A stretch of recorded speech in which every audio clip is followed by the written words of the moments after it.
Hey, what's up, guys? Check out this beauty. This is one of my favorite XJs.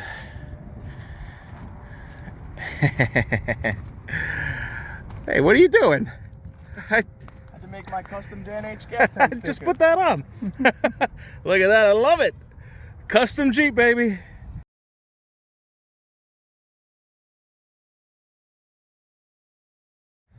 Hey, what's up, guys? I'm Dan H and welcome to the project. Today we are doing a walk around of this beautiful XJ. It's beautiful. I'll tell you why in a minute. It's a beautiful story. It's been a little rough. It's my buddy Matty's XJ, and look at that. He made a custom Dan H sticker. It's a little different than a standard one with the black, but this Jeep is 100% custom because this is a survivor. This Jeep is an inspiration. It is motivation to never give up, to never junk your XJ. And I'm here with my boy Matty, and he's gonna tell you why. What's up, Matt? Say hi to the people. What's up, YouTube? All right, Matty, where are we starting? All right, so first we're going to talk about the crash itself. So, brake line snap while we were doing some heavy wheeling, and unfortunately there was no time to stop. So this thing went and crashed into another person, and then right into a retaining wall. And this whole side of the car got pushed in, including the unibody. Everything got tweaked at least an inch. The best part was everybody got out. Nobody was hurt too seriously, and the Jeep survived, luckily. Yeah, this whole side of the car was squished in, so the first thing we had to do was take everything apart and basically start from scratch. So we took everything off, and that left us with a big tweak right here. We'll put a picture on the screen for you guys to see that image. So what we had to do from there was we had to take this little apron piece, this little lip. So we chopped out the old piece, welded a new one in, and then just put the fender back on just to get this side of the car slightly put back together to make it look like a Jeep again. It's heavy body work, but it works. Yeah, the best part about these Jeeps, as long as mechanically it's working fine, it really doesn't matter how it looks. We'll get into that in a minute. We'll get into that in just a bit. This is the main battle scar. This is the only thing that I just didn't have the patience to fix because I didn't want to break the glass. Yeah. This is where the car that I hit rolled up on their side and their tire smushed in this whole quarter panel here. So I never got to that because it didn't cause any rubbing. It didn't cause any smearing or clinking or clacking. So I just kind of left it alone. Nice. The door still opens, still closes. That's all that matters. Functionality. The graveyard still in the back with all the parts. We got all the parts you could ever want to fix your Jeep. We'll get into that in a minute too. So this still works, which is kind of cool. This whole side of the car didn't really get damaged, just a little bit of rot in the rocker panels. That's standard around here. I mean, rocker rot when you're taking it on the beach, well, just assault on the roads, that'll get you every time. And then back to this side where we started. Most of the damage took place just on this corner of the car, so that's where a lot of the body work took place. Yep. But most of the disadvantages of putting this car back together were actually not the bodywork, it was the engine and the sensors. All right. Mopar sensors are a bitch. Let's take a look at these bitch sensors. All right, so show me your battle. What happened next? Well, we'll start with the hood prop actually, because that's the first thing you got to do when you open your hood is the hood prop. As you can see, this piece had to get replaced and the clip that holds it in isn't there anymore. Oh yeah, that's right. So that's step one. Step two, once we got the whole front end apart, was to take the battery out, to take the shroud out. As you can see, the shroud is broken a second time. Because after I fixed it, I didn't replace the fan right away. That's why I put this fan in, so this thing wouldn't crack and break. We had a lot of sensors on that side of the engine. We had the cam sensor. One thing about this cam sensor, I know from experience, if you're using a used distributor's setup, make sure you take this baby apart. Make sure your timing is set correctly. Otherwise, you might be inheriting someone else's problem. So there is a good way to set this. I'll show you later. Interjecting your last story. Yeah. Oh, you got cruise control on this baby? I do, but it doesn't work. Ah. And I don't know why, because the lines are hooked up, the vacuum bowl's in, the module, which is right here, was mangled completely. You can still see it's a little jiggly. But all the plugs and connectors on it were are good as far as I know. I mean, it was electrical tested with a multimeter and it was coming up all good. Have you checked your brake pedal? The little sensor on the brake pedal that detects the reverse light, that little sensor turns off the cruise control. If that's sticky, that could be canceling your cruise control before it turns on. Blew your mind! Wow, see that? Look at that. We learn something new every day. I guess that's something we're going to have to check out today. What else we got here, Here's my man? cruise control light. It does turn on. The steering wheel got a little mangled up, and we're a little bit out of alignment. But these buttons kind of did one of those. And it popped off Yeah. the wheel. Oh, Those are the worst buttons ever. oh no. Hope I didn't just take it off. We'll put on a WJ wheel. The WJ wheels have better cruise control buttons. I think that's the move next. So yeah, we had to replace the whole front end. So new radiator. There's no condenser in, as you can see by this cut line. Because who needs air conditioning anyway? I mean, we're going off-roading. We're not trying to be cool in this thing. Literally cool. The car needs to stay cool, not me. So the condenser is the only thing that didn't get put back in, but the radiator got replaced, all the hoses got replaced, all the hose clamps got replaced. The water pump pulley got replaced, the water pump got replaced, thermostat housing, coolant temperature sensor, all these hoses, air filter, air box, brake booster, brake cylinder, all the lines. As you can see, this was a custom job that I had to do. That's a beautiful brake custom booster. brakes. Look at that. Yeah, this is a dual diaphragm brake booster. Not rotted like most of them, I see.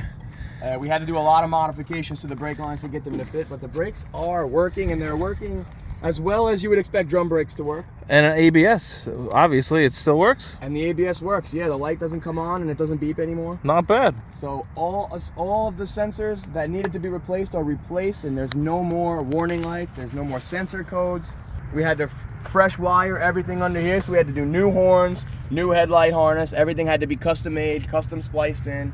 I'm guessing that the horn wire was pinched in with the vacuum tubes because front end collisions usually wreck this part of the harness. This whole side of the harness was just mangled. Half the harness was probably on the road where I crashed, and the other half was just ripped up and dangling here. So I went to the store, I bought a bunch of different colored cable, and I started just making a harness the best way that I could. I love it. I got some DT connectors off of Amazon, and we just started splicing things together until things started working. Man. It was many, many, many days and many hours of this isn't working, this isn't working, this isn't working. Okay, I'm done. Yep. This isn't working. And after trial and error and tribulations, this Jeep finally cranked over, so we were able to start testing it and troubleshooting what was actually wrong with the engine itself, which turns out to be not that much. So, just for a time reference, when was the accident? Was that last year already? The accident was in August of 2022. And then you got the bodywork done September, October? Yeah, this car got back on the road, officially driving it off the shop yard to my house the day before Thanksgiving. The day before Thanksgiving. So it took about 3 months.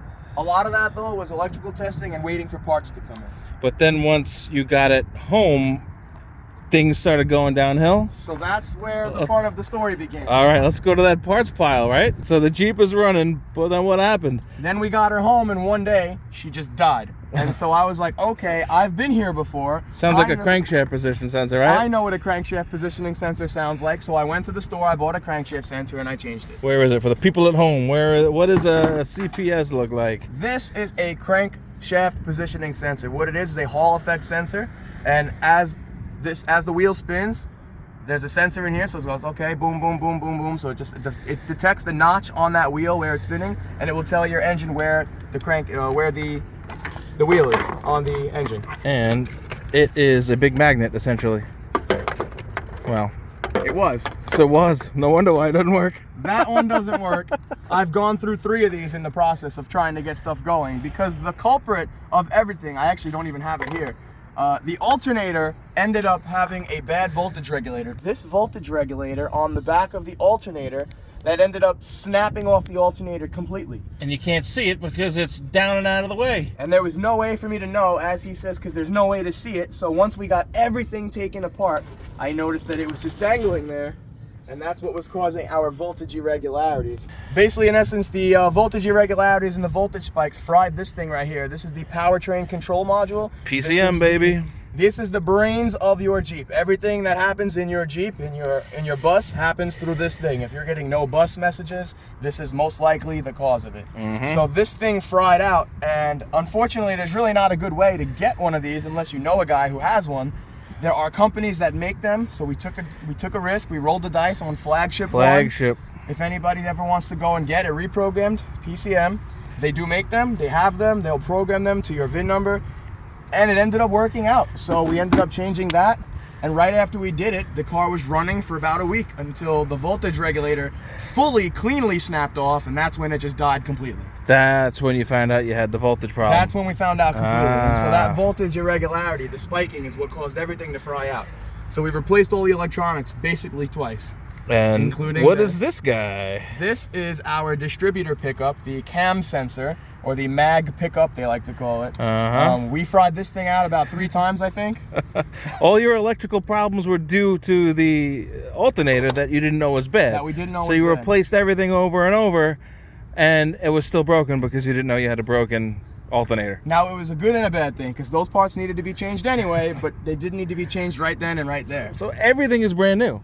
This whole Jeep is, from the bottom up, almost a new Jeep. That's amazing. The parts on this Jeep, some of these parts were custom made in the shop, so they don't exist. My entire exhaust system was a fully customized exhaust from the top to the bottom. Coming from the top of the exhaust, we have a all custom straight pipe. It's a 2.5-inch pipe. We went up from 2 1/4 inch. And we put a Thrush dual welded muffler on it, and we took the catalytic converter out just to get that nice low V8 Mustang grumble out of it. Nice growl. That's good. Sounds good. It also helps that Thrush mufflers have a really cool logo and are 1/3 the price of a Flowmaster. So why spend $120 when you could spend $45 and get the same exact There you go. sound? Hey, while we're at it, I want to start it up. Let's hear it.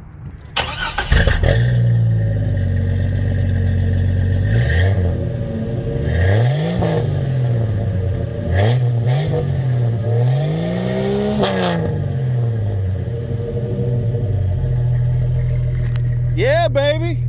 I love it. There she be, purring like a kitten.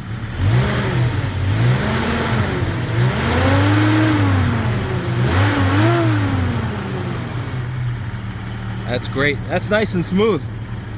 Yeah, I don't think I was able to get this thing to run any smoother than it runs now. I mean, 3 months and I don't know how many hours of tuning and tweaking and computer checking and electrical testing and frustrations and throwing stuff. I don't think you could get a Jeep to run any cleaner than this. This thing makes me happy. Fantastic. Sounds healthy, no knocking, no tapping, just smooth. Every component underneath the valve cover has changed from the head down. Everything was replaced. The only part of this motor that hasn't been built is the block. The block is the only part that stopped. Every part of this motor's been replaced brand new. And if you take care of them, you shouldn't have to. That's what I try to tell everybody all the time. If you actually take care of your XJs the way that they should be taken care of, you will never have problems. Just basic routine maintenance is all this thing needs to stay alive for as long as it needs. So how is your miles per gallon now that you've done all the ignition stuff? So the miles per gallon, previously when I first bought the car, I bought this car 5 years ago. It was getting about 14 miles to the gallon, which is pretty lame. 14, 15, give or take. Seems about right for a 20-year-old XJ. And this was on stock tires, no customization, no lift, no anything. We were running about 160, 150 out of a tank, which, you know, at the time I thought was pretty good. As the price of gas started to get more expensive, I was like, I would very much like to get that extra mileage back. Yeah. So after lifting it, I realized I'm making it worse. So aerodynamics is one. It's a big square. You're not going to get aerodynamics out of your Jeep. Your fuel pump, replacing your fuel pump is something that can cause your fuel mileage to shoot through the roof. I'm getting almost 200 miles out of a tank now with a brand new fuel pump. That's awesome. It's absolutely. That's old school, taking it back. With regular, you know, not beating it up driving, of course. With 33s? What do you got? What is this? These are 33 33s. 1250s, yeah. That's awesome. All right, so you had your computer issues, then you started diagnosing all the other problems. In your expert opinion now, you're obviously an XJ expert when you've been through it. What do you think is the best way to approach something like this? Is it a process of elimination? I usually go by cheapest parts first. But that tends to how it be. That ain't no guess. That's what it's gonna be. You try to go for the cheapest parts first, like, let me try to change my spark plugs because they're $20. Let me change the cap and rotor because those are $30. This was a $300 part that I wasn't sure I'd be able to find because the sticker number was ripped off the other one. Right. I had no idea if it was an A, B, or an AA because there's different model numbers for different Jeeps. look at this rude person. Is that my wife? Hi, baby. I'm sorry, I didn't mean to call you rude. Bye.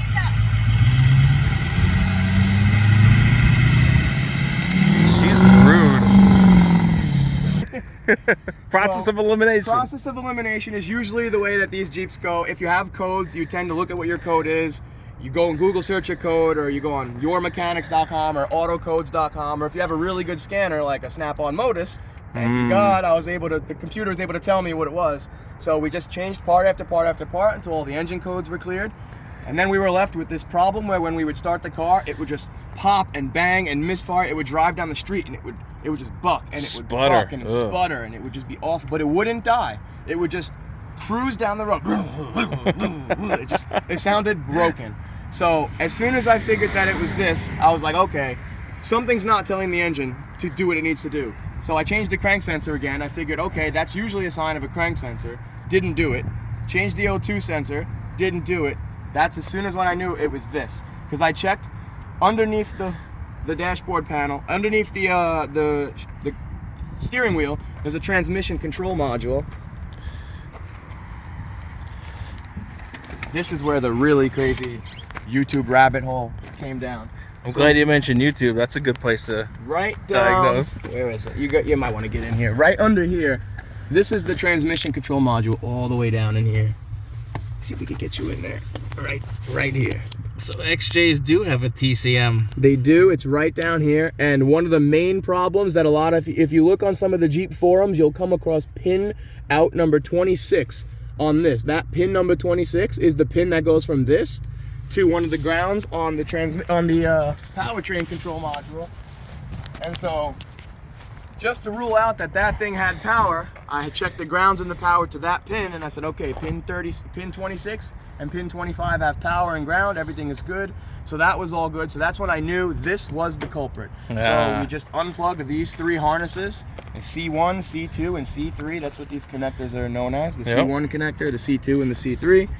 They're color-coded and they have different teeth, so you can't mix them up. Easily, you just pull that tab right there, it'll clip down, so you'll hear the click, you'll know when it's out.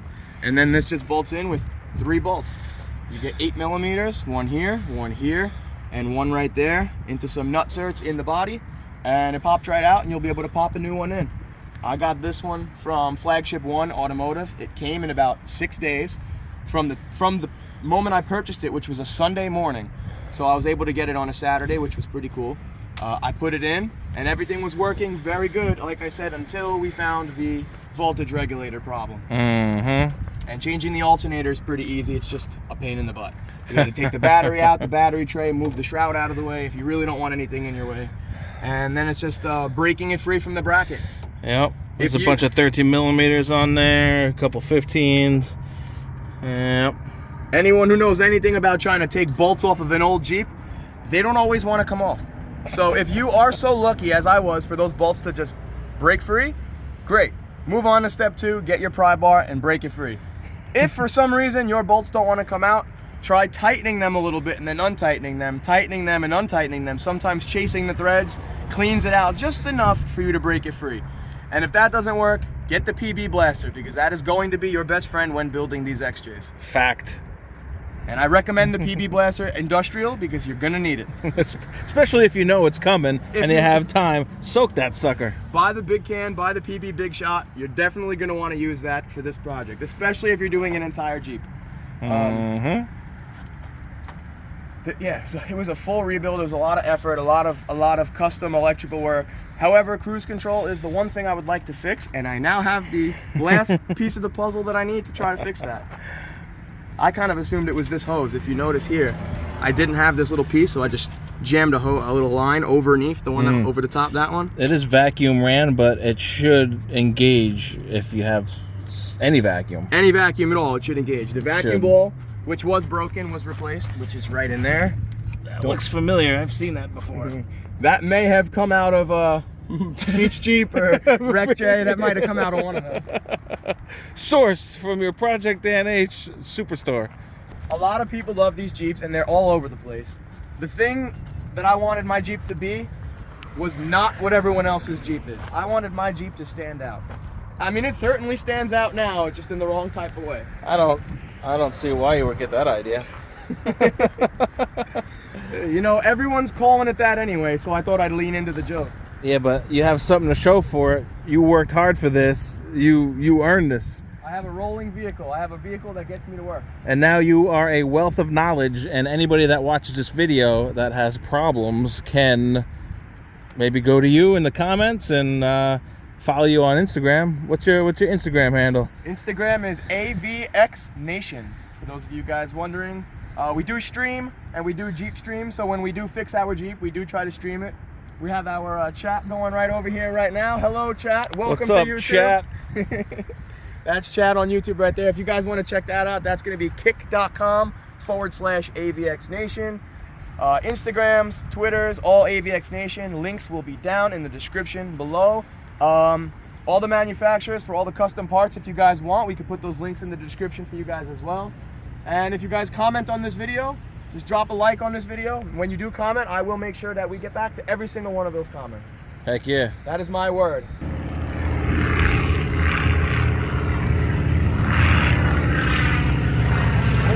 Yeah, look at the refresh rate. So what is that, plane number 7?